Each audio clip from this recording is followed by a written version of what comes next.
episode. And if you've missed any of my previous ones, everything kind of ties together, dives a little bit deeper into things. You can look back through the podcast and find them in anywhere from Spotify to Apple Music to YouTube and on Rumble. You can familiarize yourself with some of the concepts I'm presenting here. And I just keep everything at a basic level because that's where human creativity lives. Okay, so let's get started with another one of these discussions from a purely musical standpoint, and it doesn't throw out unnecessary emotions. Yes, it starts conflicts, but without friction, you can't have creativity. I'll explain that in a little bit. In this episode, I'm going to discuss and go after producers. Yes. I'm not going to attack you personally, because that's just dumb. But I'm going to analyze and break down everything a producer does and how we need to get away from it. Point blank, done. Okay? Yes, it's going to be a little bit of controversial, which it shouldn't be in the first place. And then I'm going to invoke some ancient wisdom passed down by Aristotle. If you don't know who that is, go and type it into Google, where most people get their little Google certifications from, instead of experience and actual studies. So let's go. All right, so I'm going to start out with a statement. A statement that shouldn't be controversial in the first place, like I mentioned before. So I'm going to say something that would immediately upset a portion of the modern music world. Okay? So here it is. Most mainstream producers today are not composers. And they're pretending they are has done measurable damage to music. Now, before you rush to the comment section, with a laptop full of plugins and hurt feelings, it's not really an attack on technology. It's an attack on misplaced credit. Okay, because somewhere along the way, we stopped asking who is composing and started rewarding who is assembling. Those are two different things, not the same thing. Okay, I'll explain. Just stay with me. So let's ground this in something solid before all the emotions take over. Okay, so for most of music history, a composer was someone who conceived musical ideas internally. They developed them over time. Okay, they understood harmony, melody, rhythm, and form. They made intentional decisions about musical direction. So think of Bach. Bach didn't start with a vibe. He didn't browse loops. He didn't scroll presets. He constructed musical thought voice by voice and function by function. Now, before anybody dives into here saying, well, it was a different time, he didn't have any of that available to him. If he did, he might have used it. I said, no. These are learned people that has honed their craft and became the masters. Okay? They were once a student, then they became the master. For future us to learn from. Not just leave it back here because someone wants to slap a modern label on something called progress or whatever. No. To have actual progress, you must absorb the wisdom from the past. You must absorb the knowledge from the past. That's how you push things forward from a human standpoint. Okay? So knock off that, there's a different time, he didn't have all this or else he would have. That's just a circular reasoning. Okay? It's not actual thinking critically about anything. Okay? So, you fast forward a few centuries, even modern film composers like John Williams, they still operate that way. Using motifs and thematic development, okay, harmonic storytelling, long form structure, that is composition. Let's contrast it with modern mainstream production. Okay, let's get into it. So, what producers actually do today? Okay, so let's be precise. No straw men here. Okay, A modern mainstream producer, they often select a tempo, choose a key, loads a drum loop, adds a bass loop, stacks pre-voiced chords, adjusts the equalizer and compression. Okay, then repeats the loop for 3 minutes. Is that music creation? Technically, sure. Is it composition? Only in the loosest, most charitable sense of the word. Okay, because musical decisions like melodic contour, harmonic movement, voice leading, development, they're either pre-decided by software, okay, or they're removed entirely or intentionally minimized. That's not composing from the inside out. That's curating prefabricated material. It's like a prefabbed house. You have no say in the actual construction and foundations of it. You just kind of, okay, I want this, and this, put it all together, slap it together, and hope for the best. Okay? That's basically what we're doing here. That's what they're doing. Pick something off the shelf, throw it in the cart, press play, boom, you got something that's something. Okay? So, on the flip side, composers, they will start with silence. Producers, they start with a sound. And that is the most important distinction. Okay, a composer begins with nothing, silence. Then asks what should happen. Why it should happen. Where should it go? Okay, a producer, they often begin with a loop, a preset, a template, a grid already deciding time and feel, even though feel is not really much in presets, actual feel of music. But that difference, it matters, because when you start with pre-made material, your creativity is reactive. It's not generative. You're responding to someone else's decisions. And yes, some producers can transcend this, but in mainstream production, it doesn't reward that. It rewards speed, consistency, predictability. Like I was talking in the last podcast, algorithms. It's all based on that reward system. It's a surface level reward system that really doesn't do anything for us musically. Okay?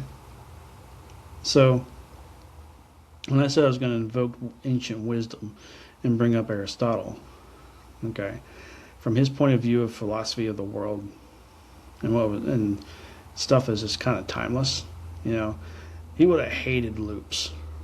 Okay? So if he was in the music at this time, he probably would have just dove into a cave and shut his ears and kept thinking philosophy. Okay, so I'm going to invoke him properly here. So since the persuasion that matters here, I'm going to build off his philosophy. Okay, and music built on loop lacks development, narrative arc, causal progression. It is static by design. Okay, so historically, musical authority, it came from mastery of form, understanding of harmony, long-range thinking, and today, authority often comes from streaming numbers, playlist placement, brand partnerships. Those are not musical credentials. Okay, so emotion in composed music emerges from attention and release, expectation and delay, contrast over time, loops that eliminate the contrast. Okay, so after all that, what is actually left? You get texture, you get loudness, you get repetition. That's not the emotional depth. That depth that I'm always bringing up in all these discussions. Okay, that's just simply sensory stimulation. You ever heard of sensory overload? Same thing here. Go for the loud impact and just see what happens. That's today's. Okay. So looking back at composers, they had a lineage. Producers, they have updates, sort of like a robot. The older musicians, they studied composers. Jazz musicians, they studied Bach. Rock musicians, they studied blues and classical harmony. Okay, the songwriters, they studied orchestration. Stevie Wonder, he didn't need a loop pack to write any kind of harmony. Paul McCartney, didn't wait for a plug-in update to write a melody. They internalized musical language. Modern producers, they study the DAWs, trends, algorithms, sound packs. It's not a lineage. It's a supply chain. It's just giving into robotics and embracing that robotic kind of feel and kind of like whatever they're calling transhuman stuff now. That's just what they're internalizing, other than the music itself. They're relying on the supply chain. Okay, so why, the loop culture, it flattens musical thinking, right? So why does it do that? Because loops, they're seductive. They sound finished. They sound professional. Okay, they remove friction. Okay, and friction is where the growth actually happens. Okay, when harmony doesn't change, the ear stops expecting. When rhythm doesn't breathe, the body stops responding. Okay, when form doesn't evolve, the attention fades. That's why so much modern music works best. Works best as background noise, content filler, lifestyle ambiance, which is fine, but let's just stop pretending it's compositional art. That's like duct taping a banana to the wall and calling it art and charging an exorbitant amount of money for it. This is what this is. It's not compositional art. At best, it's elevator music. And we have elevator music for a reason. It doesn't ask you to listen. Neither does this loop stuff. So neither does most loop-driven mainstream music. It doesn't ask you to listen. It's just there. Okay, so producers, they replaced the composers because it was just straight up efficient. Okay, this didn't happen, because they're evil or whatever, but it happened because loops are fast. Talent can be expensive. Composition actually takes time, if it's good. So like algorithms, they reward the sameness. Producers, they didn't really overthrow composers. The industry outsourced musical thought. Okay, it kind of goes back to how music affects your thoughts, right? And I might get into like the sound waves, the brainwaves thing right now, but the industry that took music, or that didn't really take music, but the industry music finds itself in, the current one, they decided to outsource all this good stuff, right? They started to outsource the talent, the actual knowledge, the actual skill, okay, and your actual thought. Let that sink in for a minute. If you can think, break it down critically. They outsourced how you think about music. Okay? And because of that, we celebrate the outsourcing as innovation. It's not progress. At most, it's cost cutting. So like what we lose when we abandon composing, okay, when we stop composing, music stops teaching us how to listen. Harmony, it stops challenging. It stops challenging your expectation. Melody, it stops leading emotion. Time stops mattering. We don't lose the sound. We lose the meaning. And like no amount of side chain compression can bring that back. The uncomfortable conclusion to all this. Okay, ready for it? Here it is. Producers are not composers by default. Loops are not ideas. Templates are not imagination. And repetition is not development. Music made entirely from pre-programmed material, it's not evil. It's just limited. And we should treat it accordingly. There's nothing wrong with elevator music. But we don't build cultures around elevators. Okay? So, we need a return to human intention. This is what it comes down to. If music is going to matter at any part again, not just exist, we need to reward people who think in melody, and they shape the harmony, they design form, take time, risk their silence. We need the composers again, not assemblers. And if it sounds condescending, good, because music deserves higher standards than just convenience. An entire culture built on convenience can't survive very much into the future. It's like the old saying, easy times make weak men.